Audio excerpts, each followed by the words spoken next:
Welcome to another episode of Healing Through Love. Each week, we share ideas, experiences, and resources to increase the awareness of domestic and family violence and to empower survivors to grow and thrive. We talk with experts who share their advice, or with people who have experienced abuse, no matter where they are on their journey. This is all about healing through love. And now, here are your hosts, Charlene Lynch and Rose Davidson.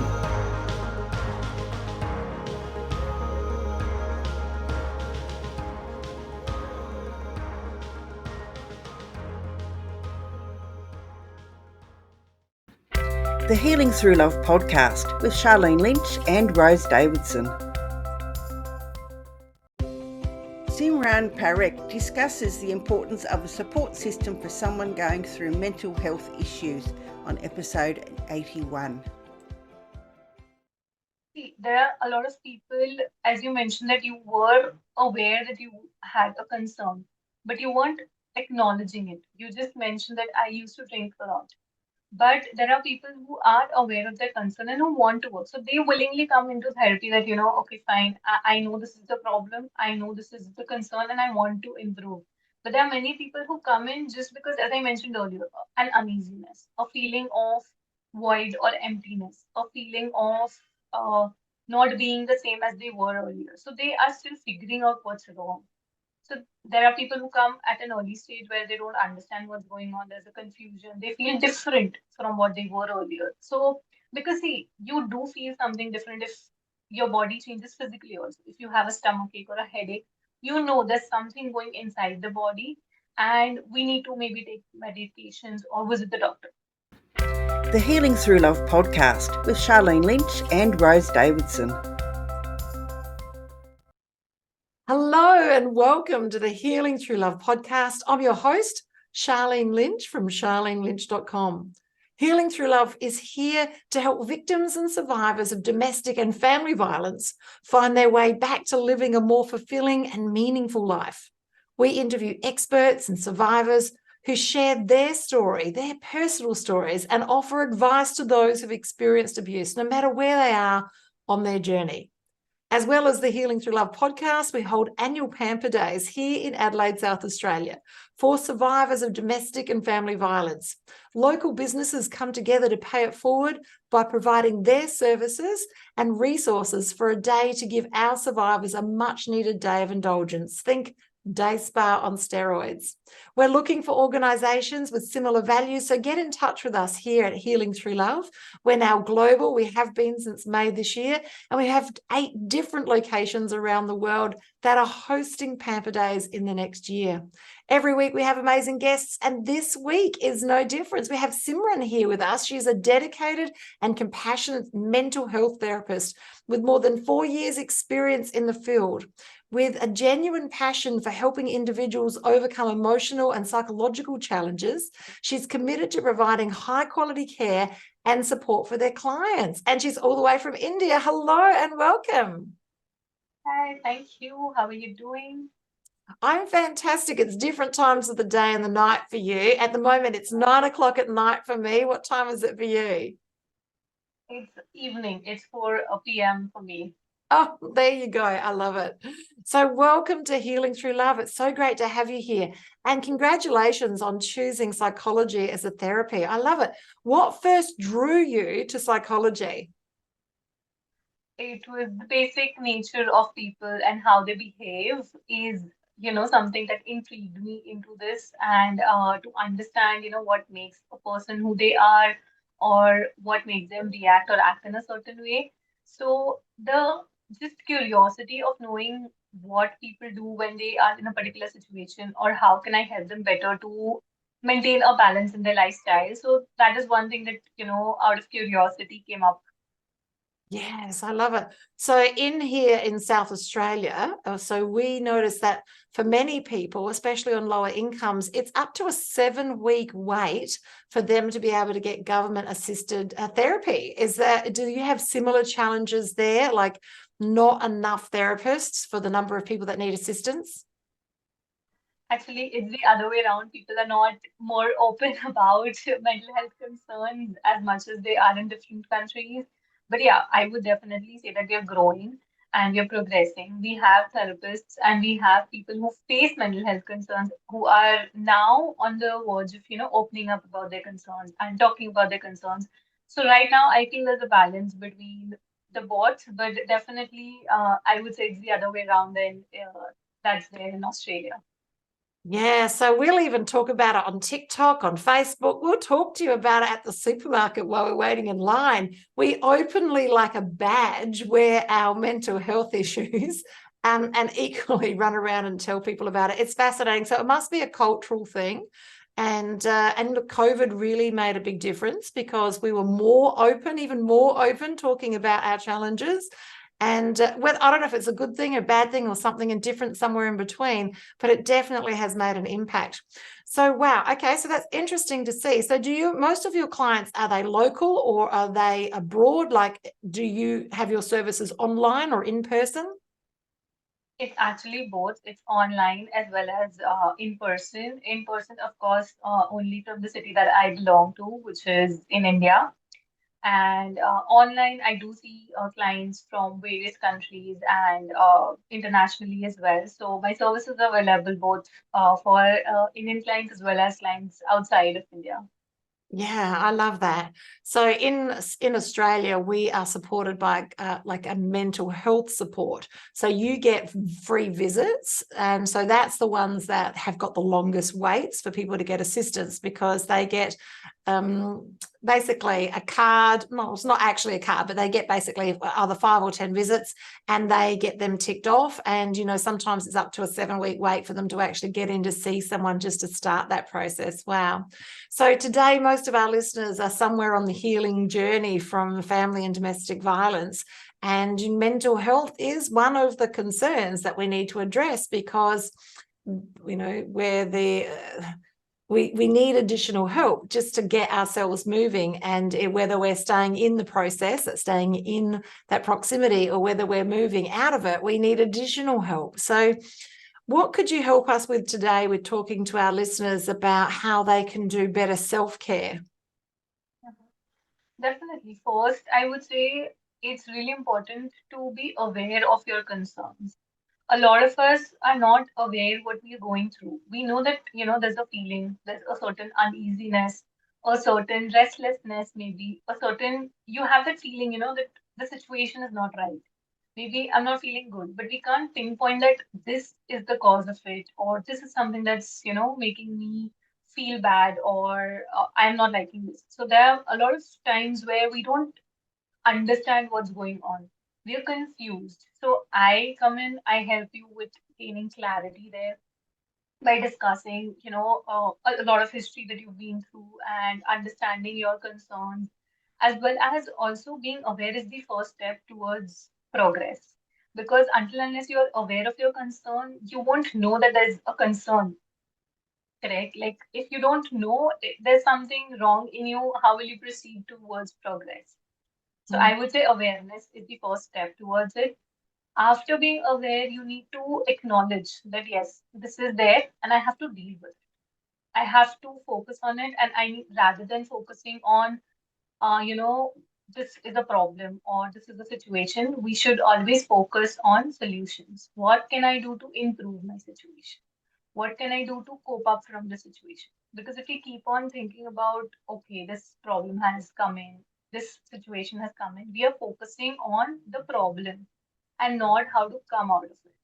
So that will make us more stressful and anxious and affect us negatively. But if we think about how can I overcome, it makes us more confident, determined, and motivated towards a hopeful future or a hopeful outcome. Definitely, futures are uncertain, outcomes are uncertain, but we can definitely be confident in ourselves that we can deal with it. Whatever comes our way, it's our responsibility that we can deal with it. So the Okay. second step is acknowledging it and then moving towards the plan and process of working on it. Right. So we've got acknowledge it, first of all. Or first of all, we've got awareness. You need to have awareness. Once you've got awareness, then you need to have acknowledge it. So I'm a recovered alcoholic. So, I was aware that there was a problem for 30 years, but I didn't acknowledge it. I didn't sort of say out loud, I'm an alcoholic. I just said I drank too much. So that's the next step. And then we need to have a plan and a program to move forward. So at what point in time do people come in this process of awareness, acknowledgement, and then plan? What point in time do they come and get professional help?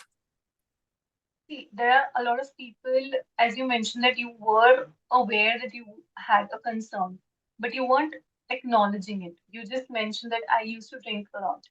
But there are people who are aware of their concern and who want to work. So they willingly come into therapy that, okay, fine, I know this is the problem, I know this is the concern, and I want to improve. But there are many people who come in just because, as I mentioned earlier, an uneasiness, a feeling of void or emptiness, a feeling of uh, not being the same as they were earlier. So they are still figuring out what's wrong. So there are people who come at an early stage where they don't understand what's going on. There's a confusion. They feel different from what they were earlier. So because see, you do feel something different if your body changes physically also. If you have a stomachache or a headache, you know there's something going inside the body and we need to maybe take medications or visit the doctor. Similarly, if you're not mentally stable or emotionally stable, you will feel that. You will understand that. Even though if you can't pinpoint to one particular thing, maybe you will understand that uneasiness. So there are people who come in to gain awareness, and there are people who come in to, uh, look for solutions, look for an understanding that how they can cope up because they have that awareness, they have that acknowledgement. There are both ways. People can come at an early stage, they can come at after gaining that awareness as well. Mm, right. Okay. So in this process, once we've sort of sought help, we obviously need to be doing things ourselves to help moving the things forward. And I know one of the things that was really powerful for me to move forward was definitely meditation. So is this something like, is it an Indian cultural thing to do meditation, or is it a spiritual thing, or is it just not a thing at all in India? No, it definitely is a thing in India as well. But I usually do not ask my clients to meditate because, the art of meditation requires a lot of patience and practice. You cannot do it in a day or in a week. And people come in with that, we want fast solutions, we want fast results. So meditation is not something that they are up for usually. And of course, it takes a lot of time to, gain that focus and concentration that you can meditate, that patience on not focusing on anything, being blank. So rather than meditation, I give alternatives like deep breathing, venting out to yourself, because that brings more awareness, more clarity that what we want from ourselves, what are our expectations from ourselves. So maybe journaling. So these are alternatives that I suggest. Yes, I'm a lover of journaling. Look, I've still got my morning journal still sitting here.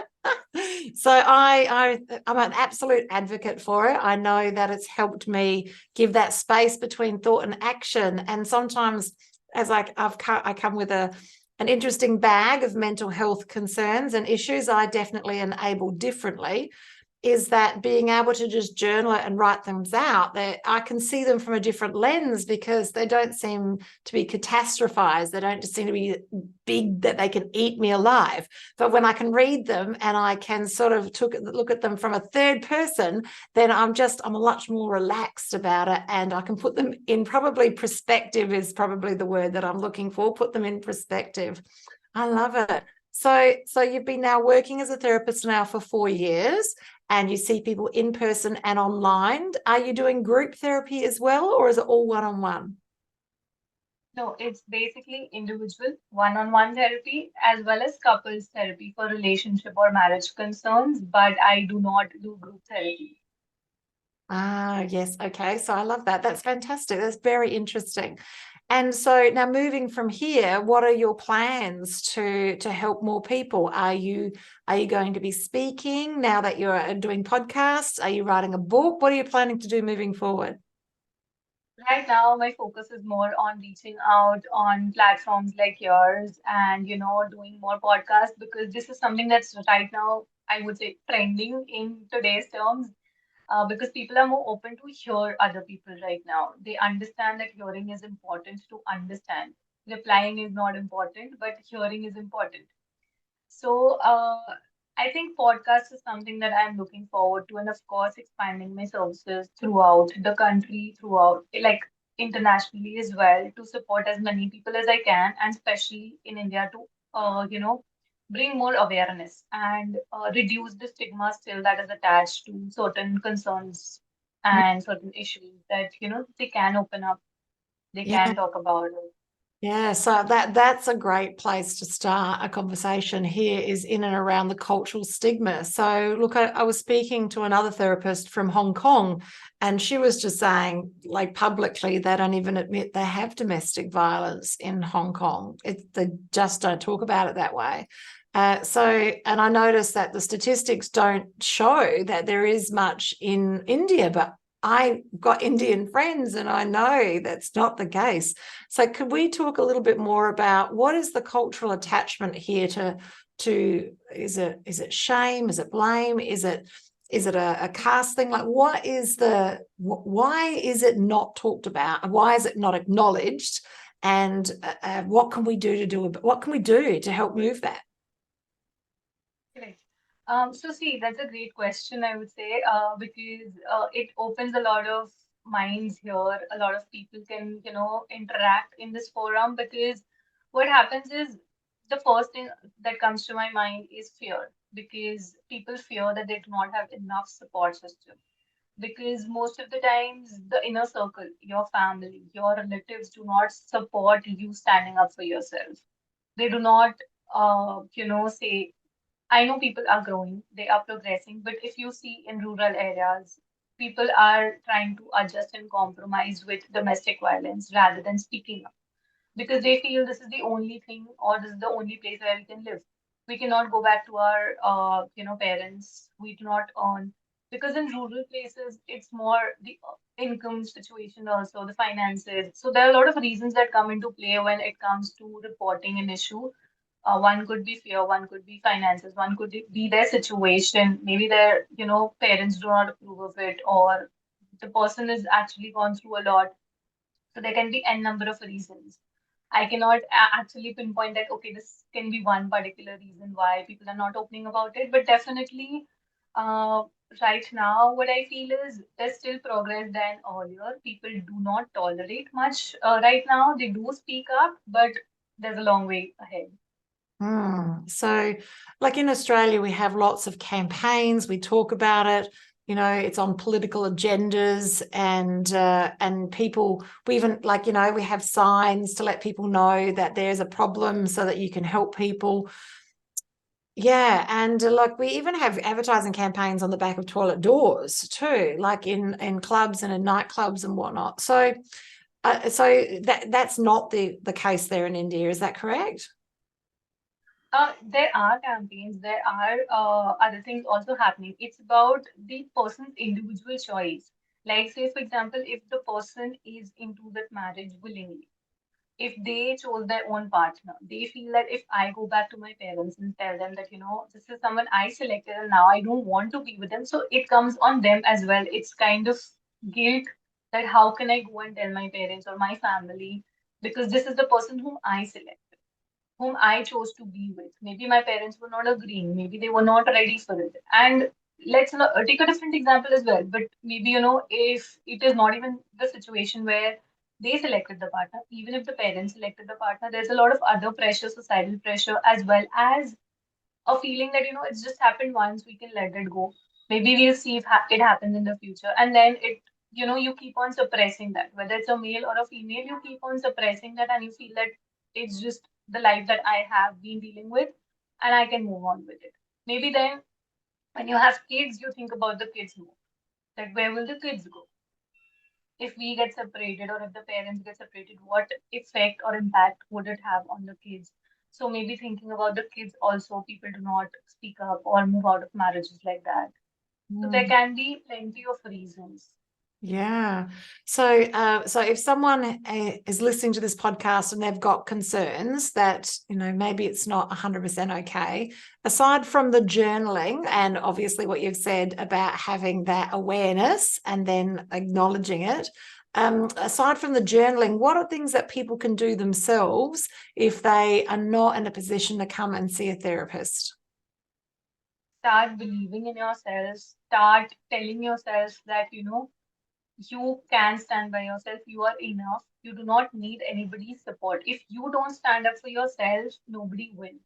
Because honestly, the person or people in your support system will only stand up when you raise a voice, when you raise your opinion, when you have a voice of your own. So, firstly, have a voice of your own, stand up for your needs or your rights, and then you will find a lot of people by your side. We are here to help you out, definitely.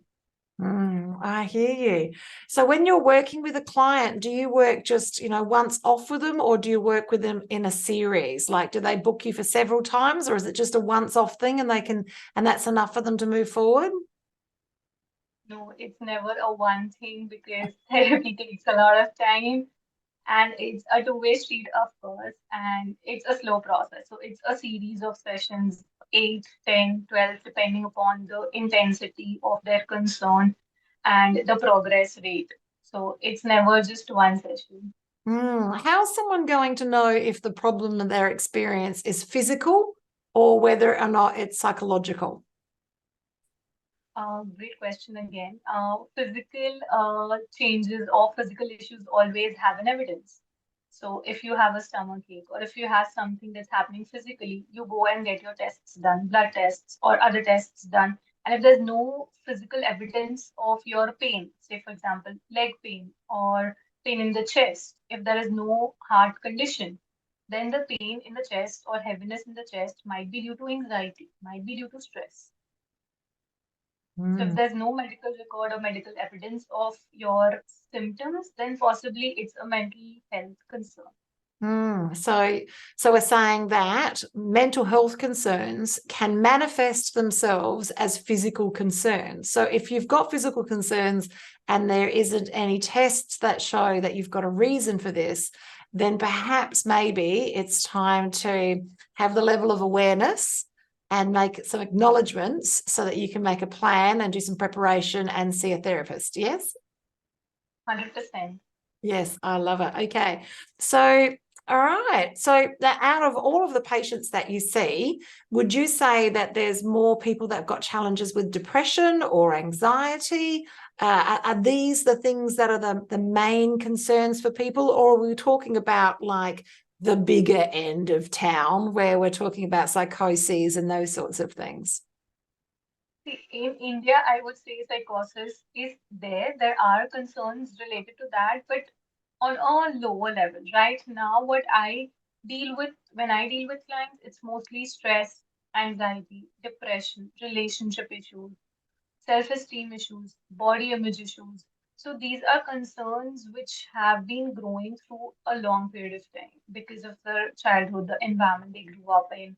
So it's something of a pattern that they've been following, the self-esteem issue or the body image issue. So it's mainly related to that. There are personality issues as well that people come in with. So yeah, psychosis is a little still at a lower end because people are again not aware of what psychosis is or how severe it could get. Mainly right now, the terms very casually people use are I am anxious, I am stressed, I am depressed. Yes, we're very happy to say all of those things, aren't we? And I think it's because they become general language, so we can talk about that. And obviously, seeing a therapist is going to help you with that step-by-step process to get from where you are to where you need to be. I love that. Now, when people want to work with you, and you say that you work in person and you also work online, you work locally in India and also globally, the best place to reach out to you is on your link tree. Is that right? Yes, that's completely right. If you can't reach out there, there's the LinkedIn as well. Excellent. So we're going to be popping her link tree here in the show notes and also in the description so that you can reach out and have a beautiful conversation with her. And I just we've been talking for a while now, and I just would love to for what words of wisdom do you have for our audience here today to help enrich their lives? First and foremost, be kind to yourself, believe in yourself. I think this is, I can't, think of anything else beyond this because that's what will help you further. Nobody's going to come and help you. If you are kind to yourself, you will love yourself. Believe in yourself, be happy with yourself first. I love that. Now, if I'm going to be kind to myself, what am I going to be doing if I'm going to be kind to myself? Gratitude every day. I look pretty today. I achieved this today. Appreciating yourself is, a major part where you can boost your self confidence. Tell yourself what you've achieved today, what you've done today. It could be as simple as you wanted to reach out and have food that you were craving for a week. It doesn't have to be major achievements. It could be as simple as shopping something from your own salary. I love it. I'm going to be grateful today if I can get my suitcase packed before I have to get to the airport. So I will be grateful about that. I love it. And I'm grateful for even just my cup of tea. So I love to start and end the day with gratitude and then, fill my day with gratitude. Because it's such a high frequency, 540 hertz, right up there next to joy and love. So if you want to shift from where you are at the low frequencies of blame, shame, and guilt, then, shifting to that high frequency gratitude will make all of the difference. And you can just, you can journal on it, you can write about it, you can think about it. It's something that everyone can do, and it's free.